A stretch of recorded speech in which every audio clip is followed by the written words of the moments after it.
Les personnages sont en terre, sont en bois, sont en liège, sont en...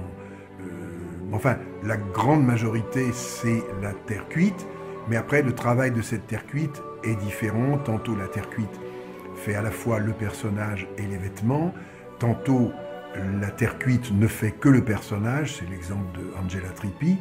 C'est un personnage qu'elle sculpte comme s'il devait être exposé nu, comme le faisaient Vinci ou Michelangelo.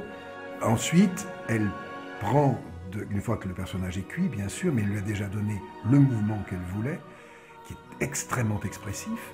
Et là, elle prend de la gaze très serrée, une gaze blanche de celle dont on faisait les plâtres.